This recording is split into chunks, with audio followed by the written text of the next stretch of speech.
최상목 대통령 권한대행이 마은혁 헌법재판관 후보자 임명을 보류한 데 대해서 헌법재판소가 오늘 권한쟁의 심판과 헌법소원 선고를 연기하고 일주일 뒤 변론을 다시 시작하기로 했습니다. 한편 경영권 승계를 위한 삼성물산과 제일모직 부당 합병과 또 회계부정 혐의로 재판 중인 이재용 삼성전자 회장의 항소심도 무죄가 나왔는데요. 자, 자세한 내용 서정빈 변호사와 함께 보겠습니다. 자, 어서 오시죠. 어서 오세요. 네, 안녕하십니까.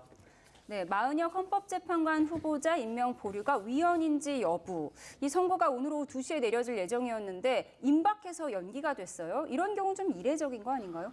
네, 그렇습니다. 사실 통상의 그런 일반적인 민사재판이나 혹은 형사재판에서는 한번 끝이 났던 그래서 선고만을 앞두고 있는 재판이 가끔씩은 이제 변론 제기를 위해서 연기가 되는 경우들이 있습니다. 다만 그런 경우가 많다고 할 수가 없긴 하고 또 한편으로는 헌법재판소의 판단에 있어서 이렇게 변론 재개가 되면서 선고 기일이 연기된 사례는 조금 찾아보기 힘든 그런 드문 사례라고 볼 수 있을 것 같습니다. 그러면은 이게 이제 언제 정도 이루어질까요? 우선 지금 다음 변론이 일주일 정도 뒤인 예. 10일로 예정이 되는 것 같습니다. 그렇다면은 일단 다시 한번 변론 기일을 진행을 하고 이제 추가적으로 변론 기일이 있을지를 좀 보긴 해야 됩니다. 그것도 그때 가서 판단을 하게 되는 건가요? 네, 그때 가서 이제 판단을 하는 게 원칙이긴 하지만은 혹여라도 헌법재판소에서는 미리 이런 향후 일정에 대해서 의견을 밝히는 것도 가능은 할 것으로 보입니다. 다만 그래도 예상을 해보건데 지금 변론 기일이 이렇게 한번 제기가 된다 하더라도 그 이상 두세 차례 더 그 변론 기일이 제기되고 또 재개될 가능성이 그렇게 높지는 않다라고 생각이 됩니다. 그래서 아무래도 다음 주 정도에 일단 변론 기일이 다시 한번 재개됐다가 마치거나 혹은 추가된다면 한 번 정도의 그런 기일이 더 진행될 수 있다고 보여지는데 그렇다면은 이제 다음 주를 기점으로 해서 또 다시 한 일주일 정도 안에 선고 기일을 잡지 않을까 이렇게 예상이 됩니다. 네. 변론이 재개돼서 선고가 연기가 되는 건데 판결 내용에 영향을 줄 것인가 이 부분이 가장 궁금한 거 아니겠습니까? 네, 그렇습니다. 사실 변호사들 입장에서는 이미 선고 기일이 임박한 상태에서 변론 기일이 재개됐다라고 하면 뭔가 결론에 있어서 다른 판단을 하는 것은 아닌가 이런 생각도 많이 합니다. 또 한편으로는 미처 판단받지 못한 새로운 쟁점에 대해서 좀 더 검토가 필요하다고 재판부에서 판단한 거 아닌가 이런 생각도 하는데요. 사실 지금 상황에서는 구체적으로 어떠한 입장, 어떠한 결론을 예상하고 있었는지 혹은 여기에 대해서 입장이 바뀐 것인지는 사실 아직은 알 수 없는 상황입니다. 다만 이제 비교적 그러니까 오늘 원래 선고까지 예상이 돼 있었음에도 불구하고 갑작스럽게 이렇게 변론 기일이 재개됐다라는 것은 분명히 어쨌든 헌법재판소에서는 뭔가 판단을 하고 심리할 만한 내용들이 남아 있다라고 판단했을 것이다 이렇게 볼 수 있을 것 같고 특히 이제 최근에는 이런 최 권한대행의 그런 부작위에 대해서 그 당부뿐만 아니라 지금 이 권한쟁의 심판의 청구 자체가 이제 적법한지 여부에 대한 그런 논란들도 지금 발생한 상황입니다. 그러다 보니 이제 그 부분까지 이제 이번 변론 기일을 통해서 조금 더 제대로 짚고 넘어가려고 이런 재개가 있지 않나 이렇게도 좀 추측을 해볼 수 있는 상황인 것 같습니다. 네, 말씀하신 부분이었는데 사실 이 헌재가 선고를 연기하고 또 변론을 재개한 이 배경에 대해서도 관심이 쏠리고 있지 않습니까? 예를 들어서 최근에 문영배 헌법재판소장 권한대행을 포함해서 헌법재판관에 대한 편향성 주장, 이 주장을 지금 윤석열 대통령 측 그리고 여당 쪽에서 제기를 하고 있는 그런 상황인데 사실 이런 비판도 이번 결정에 좀 영향을 미칠 수 있다 이렇게 보시나요? 저는 이 부분은 영향을 주지는 않았을 거라고 생각을 합니다. 사실 격렬하게 이제 윤 대통령 측 그리고 여당 측에서 편향성 문제 등을 제기하고 있었지만 이미 이제 이 재판관들에 대한 기피 신청에 대해서 한번 기각을 한 바가 있고 또 물론 여기에 대해서 회피 촉구됐었지만 여기에 대해서도 그 의견을 받아들여질 것이라고는 보이지가 않습니다. 이런 그런 쟁점에 대해서는 사실 변론 기일을 새로 연다 하더라도 헌법재판소에서는 그 부분을 변론 기일에 지적을 하거나 혹은 다루지는 않을 것으로 보이고 그렇다면 이런 주장들 외에 결국에는 이런 청구의 적법성 문제라든가 혹은 최 권한대행이 주장을 하고 있는 지금 심리가 부족했다라는 주장에 대해서 그래도 이 내용을 더 한번 짚기 위해서 제기를 했다라고 보는 게 더 맞지 않나 이렇게 생각이 됩니다. 네, 쟁점은 마은혁 재판관 후보자를 임명하지 않은 것이 임명을 보류한 것이 위헌인지 여부인데 두 가지입니다. 우원식 의장이 제기한 권한쟁의 심판이 있고요. 개인 개인 변호사가 제기한 헌법 소원이 있습니다. 그럼 이 두 가지가 그냥 같이 연기가 됐다 이렇게 봐야 되나요? 네, 그렇습니다. 사실 이것들을 따로따로 어쨌든 별개의 청구였기 때문에 따로따로 판단을 할 수도 있긴 하지만 결국의 핵심적인 쟁점은 최 권한대행이 이 마 후보자를 재판관으로 임명하지 않은 점이라는 것은 동일한 사안입니다. 그래서 결국 이 두 가지 재판에 대해서도 동일한 결과를 내는 것, 그 동일한 결론을 내는 것이 헌법재판소에서는 일관성 있는 판단이 될 것이기 때문에 이 점 때문에 결국 남은 이 헌법소원 재판 역시도 그 선고와 같이 미뤄졌다라고 보시면 될 것 같습니다. 예.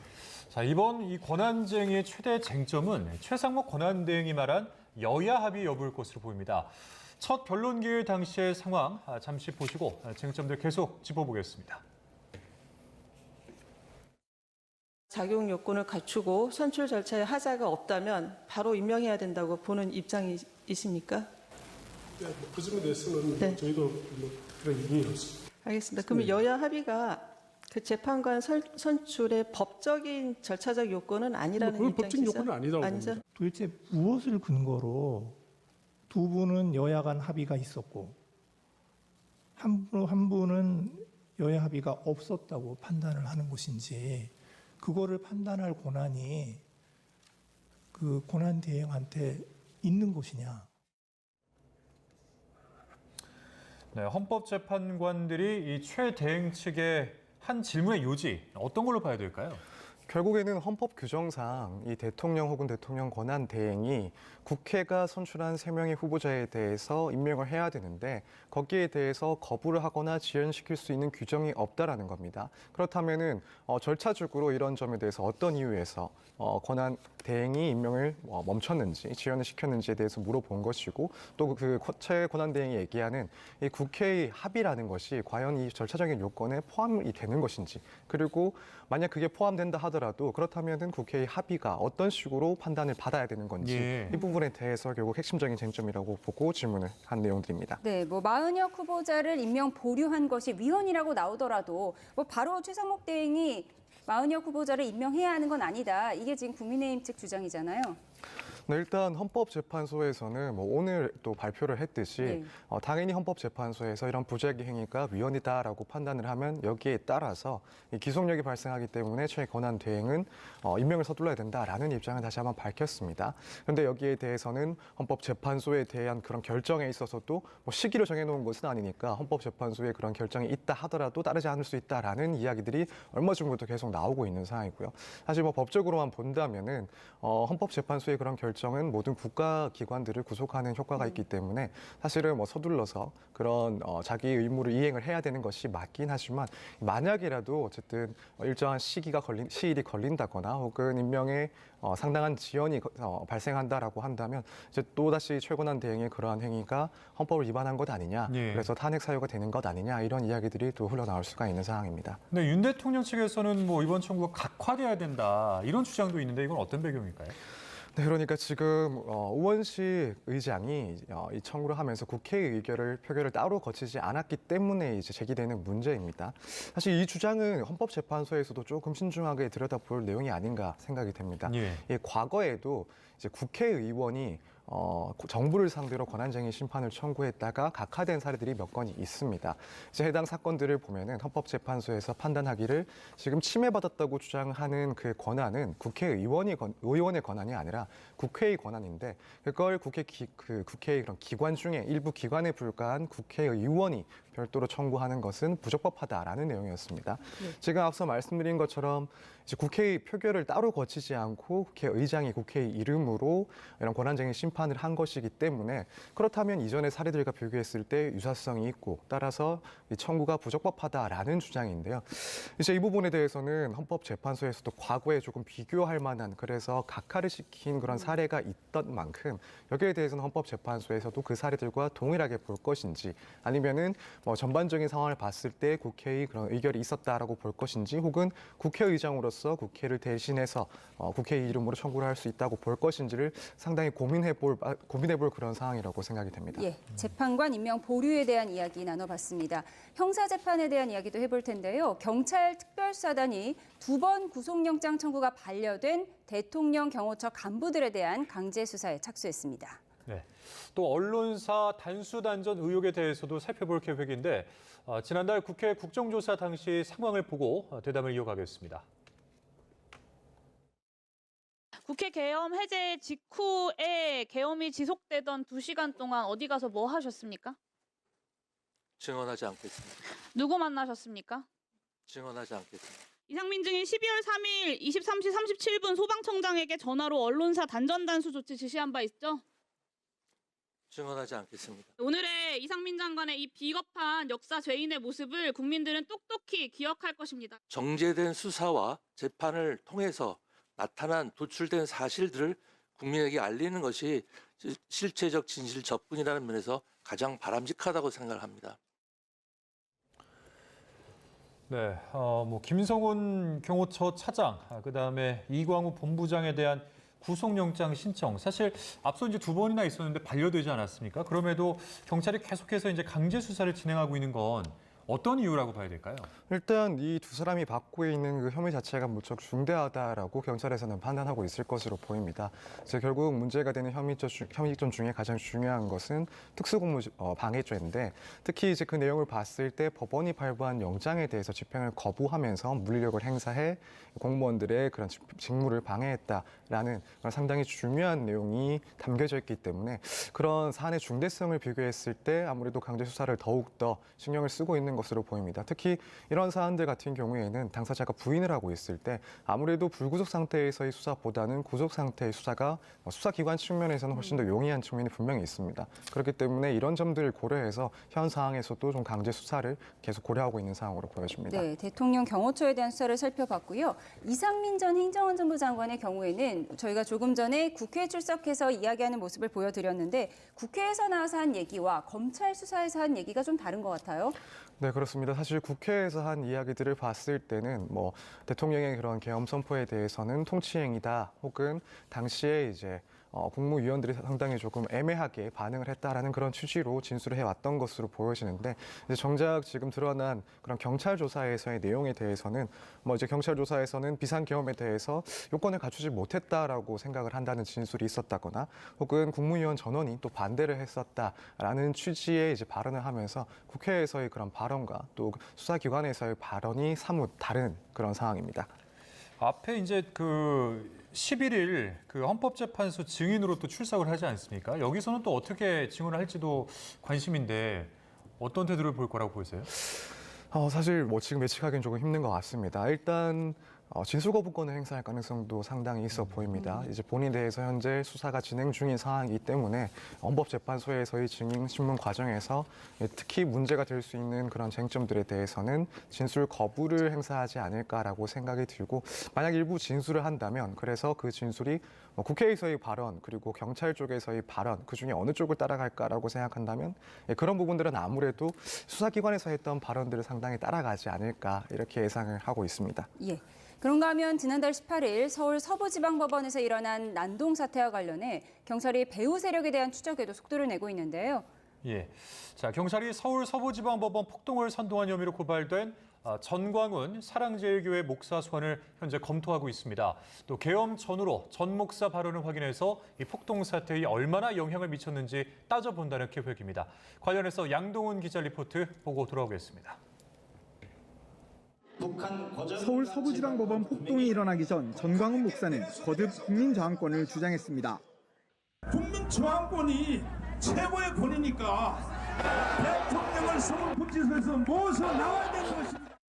이후 윤 대통령 구속영장이 발부되고 시위대가 법원을 습격하는 일이 벌어지자 전 목사는 폭동을 선동한 혐의 등으로 잇따라 고발됐습니다. 사랑제일교회 특임전도사 이모 씨가 법원 판사실에 침입한 혐의로 구속되면서 폭동 사태 배후에 전 목사가 있는 것 아니냐는 의혹까지 불거졌습니다. 이 씨는 물론 전 목사 측도 서로 연관성을 부인하는 가운데 전 목사 측은 시위대가 법원에 난입하기 한참 전인 저녁 8시쯤 집회를 해산했다며 배후 의혹에 반발하고 있습니다. 경찰은 전 목사를 내란 선동 혐의 피의자로 입건하고 고발인 조사를 마치는 등 수사에 속도를 내고 있습니다. 특히 폭동 전날뿐 아니라 계엄 전후 전 목사의 발언을 전체적으로 살펴보고 영향력을 따져본다는 방침입니다. 이에 따라 경찰은 유튜브에 게시된 전 목사의 발언을 하나하나 확인해가며 수사를 이어가고 있습니다. 경찰은 전 목사 소환도 검토하는데 기초조사를 마치는 대로 전 목사에게 출석을 요구할 것으로 보입니다. 이런 가운데 경찰은 서부지법 폭동 현장에서 86명을 체포한 데 이어 13명을 추가 특정하고 이 가운데 63명을 구속했습니다. 또 아직 체포하지 못한 3명을 쫓으면서 CCTV 영상과 신용카드 사용 내역 등을 통해 아직 드러나지 않은 시위대 신원도 확인하고 있습니다. YTN 양동훈입니다. 전광훈 사랑제일교회 목사에 대해서 이 내란 선동죄 혐의로 입건을 한 상황입니다. 이게 지금 어떤 혐의입니까? 네, 지금 내란 선동죄 같은 경우에는 결국 이 내란과 관련해서 그것들을 격려하거나 혹은 고무시켜서 그런 내란 행위를 만들어내는 그런 범죄 혐의를 설명을 하는 겁니다. 그래서 일단 여기에 대해서는 징역 3년 이상의 중형에 처하도록 되어 있고 결국 이제 당시에 이 전광훈 목사가 각종 발언들을 통해서 그 시위에 참여한 사람들에게 이 내란과 관련된 행위를 하도록 선동을 했다라는 그런 혐의에 대해서 지금 조사를 하고 있는 중입니다. 예, 내란 선동 혐의까지 짚어봤고요. 다른 재판도 짚어보도록 하겠습니다. 이재용 삼성전자 회장의 항소심 결과 조금 전에 나왔는데 2심도 1심과 같이 무죄가 선고됐습니다. 그게 불법 합병 혐의와 분식회계 혐의 주요 쟁점이었는데요. 모두 무죄가 선고된 거죠? 네, 그렇습니다. 이 회장은 이제 작년에 이 사건과 관련해서 모두 무죄를 받았었는데 우선 이재용 회장의 그런 혐의를 간략하게 좀 살펴보자면 2015년에 이제 제일모직과 그리고 삼성물산을 합병하는 과정에서 이재용 대표의 경영권을 안정적으로 승계하기 위한 목적으로 부정행위를 치르고 또 그 밖에 부정거래나 혹은 시세 조정을 통해서 이 합병을 본인에게 유리한 쪽으로 만들어서 진행을 했다. 그래서 이제 자본시장법 위반이나 혹은 배임죄 등의 혐의를 받고 있었습니다. 특히 이제 문제가 됐던 것은 당시에 제일모직 그리고 삼성물산의 이제 주식 교환 비율을 어떻게 설정하는지 이 부분이 가장 문제가 됐었는데 합병에 있어서 이런 주식의 그런 교환 비율을 정하는 것은 결국 이제 추후에 주주들이 받게 되는 그런 주식 수를 결정하게 되는 기준이 되기 때문에 상당히 예민하고 중요한 문제입니다. 여기에 대해서 결국 당시에 이제 제일모직에 대해서 20% 이상의 그런 주식을 가지고 있던 이재용 회장이 제일모직에 대한 그 평가 가치는 훨씬 더 높이는 방식으로 또 한편으로는 삼성물산에 대한 그런 가치는 떨어뜨리는 방식으로 조작을 해서 결국 이제 문제가 되었던 그런 혐의를 받고 문제가 된 사건인데 1심에서도 사실 이 부분 모두 무죄를 선고를 받았습니다. 예. 그리고 마찬가지로 오늘 재판에서도 항소심에서도 1심과 마찬가지로 무죄를 선고를 했고 그 이유를 간략하게 보자면 결국에는 당시 합병에 대해서는 이재용 회장이 경영권 승계만을 목표로 이런 합병을 치렀다라고 볼 수도 없고 또 부당한 그런 관여를 했다라고 볼 수가 없다. 또 이런 합병 과정에서는 결국 가장 중요했던 것은 양 회사의 의사 결정이 가장 중요했던 것으로 보인다. 나머지 증거들로는 이런 혐의점을 인정하기 어렵다라는 게 이제 무죄 판단에 주된 취지입니다. 그러니까 법원에서 1심에서 이제 무죄가 나온 것이고 2심에서는 검찰에서는 또 2,300여 건을 추가로 뭔가 증거를 제출했다라고 하더라고요. 근데 그만큼 검찰 입장에서는 상당히 2심 재판에 대해서 공을 들였다 이렇게 볼 수가 있을 것 같은데 그런데 재판부에서 이 검찰의 수사 과정을 또 문제 제기를 했다면서요? 네, 그렇습니다. 이제 결국에는 검찰에서도 이렇게 2,300여 건에 해당하는 증거, 이런 상당히 많은 수의 증거를 항소심에서 제출한 이유가 1심에서 이제 주요 증거에 대해서 증거 능력을 부정을 당했기 때문에 그렇습니다. 결국 그때 전자기록 등에 대한 압수를 진행을 하면서 이 분류 같은 것들을 제대로 하지 않았기 때문에 1심에서는 이 수사에서 적법성의 문제가 발생을 했고 그래서 이 증거들에 대한 능력을 인정할 수가 없다는 것이었습니다. 그리고 마찬가지로 항소심에서도 비록 추가된 증거들이 있긴 했지만 이미 그 1심에서 판단됐던 그런 증거들의 능력에 대해서는 1심과 동일하게 이 수사 절차에서 지켜야 될 그런 절차들이 지켜지지 않았기 때문에 증거 능력이 부정된다라는 판단을 똑같이 하게 된 것입니다. 예, 대부분의 증거 능력을 인정받지 못하면서 무죄 판결로 이어진 것 같은데 오늘 또 항소심의 주요 쟁점은 1심 선고 이후에 지난해 8월에 나온 서울행정법원의 판결이었습니다. 형사재판과는 별도로 이루어진 행정소송에서 합병 과정에서 삼성바이오의 분식회계가 있었다. 이런 내용도 있었습니다. 그래서 검찰이 이 부분을 증거로 제시했을 것 같은데 어떻습니까?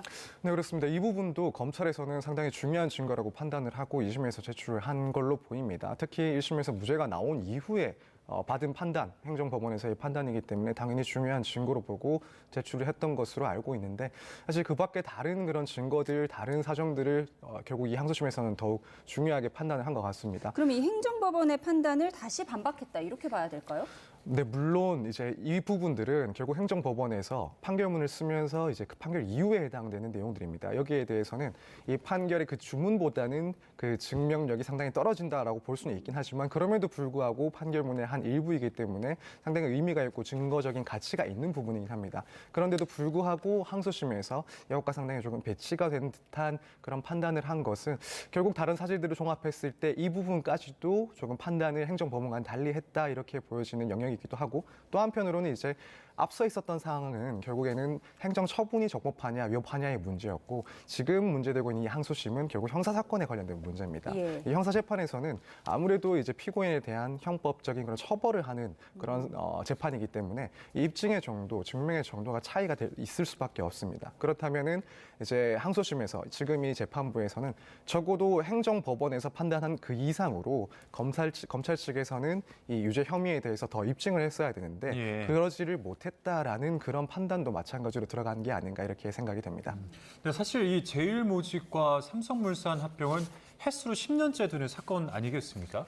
뭐 아직 이제 3심 그러니까 대법원 판결이 남아 있기는 하지만은 오늘 이 항소심 판결이 중요한 의미가 있다면 어떤 것이 있을까요? 물론 지금 이재용 회장이나 삼성그룹 입장에서는 어쨌든 이 그룹의 총수가 이 형사적인 그런 리스크를 최대한 피할 수 있었다라는 점에서 그리고 앞으로의 그런 경영적인 측면에서 많은 부담이 줄어들었다라는 측면에서 큰 의미가 있을 거고 말씀하신 것처럼 이제 상당히 오랜 시간 동안 그리고 상당히 치열하게 다투어 왔던 사건입니다. 예. 1심에서 무죄 판결을 받기는 했지만 2심 선고 전까지는 2심에서 얼마든지 사실관계나 혹은 법리적인 판단이 바뀔 수도 있는 그런 위험이 있는 재판이었는데 결국에는 1심과 마찬가지로 무죄 선고를 받았습니다. 그렇다면 이제 남은 3심 같은 경우에는 이 사실심이 아니라 법률심입니다. 결국에는 1심, 2심에서 기본적으로 확인했던 그런 사실관계들을 기반으로 해서 3심에서는 거기에 적용한 그런 법리들의 오해가 있는지 문제가 있는지를 판단하는 그런 제도입니다. 그래서 이제 아무래도 이재용 회장 측에서는 1심, 2심 이 사실심에서 무죄를 2번이나 받은 이상 결국 3심으로 갔을 때는 특별한 문제가 없다면 동일하게 무죄 판결이 확정될 수 있다는 것을 상당히 더 기대할 수 있는 그런 상황입니다. 그렇기 때문에 이 오랜 기간 끌어온 그런 재판의 일종의 끝을 좀 가늠할 수 있는 중요한 시점에서 무죄 판단을 받았다는 점이 무척 중요한 사안입니다. 네, 사실 요즘 삼성의 경영 여건이 좋지가 않잖아요. 이제 사법 리스크에서 어쨌든 2심에서 벗어났는데 그럼 이재용 회장의 경영 행보에도 영향이 있겠죠? 네, 그럴 것 같습니다. 사실 이런 사안들 같은 경우에는 과거 사례들을 비교해 봤을 때 회장들이 분식회계나 혹은 뭐 시세 조정에 문제가 있어서 유죄를 선고를 받게 되면은 물론 가볍게는 집행유예로 끝나서 경영상의 문제가 없는 경우도 발생을 했었지만 한편으로는 뭐 5년 이상의 징역형을 받고 이제 그룹 차원에서의 그런 경영상 문제가 발생하는 경우도 종종 있었습니다. 그런데 결국 무죄 판결을 받았기 때문에 이렇게 자칫 발생할 수도 있었던 그런 경영상의 중대한 그런 공백 상황을 이제 모면한 그런 상황이라서 앞으로의 그런 경영에 조금 더 적극적으로 나서지 않을까 이렇게 예상이 됩니다. 예, 자 여기까지 듣도록 하겠습니다. 지금까지 서정빈 변호사였습니다. 오늘 말씀 고맙습니다. 고맙습니다. 감사합니다.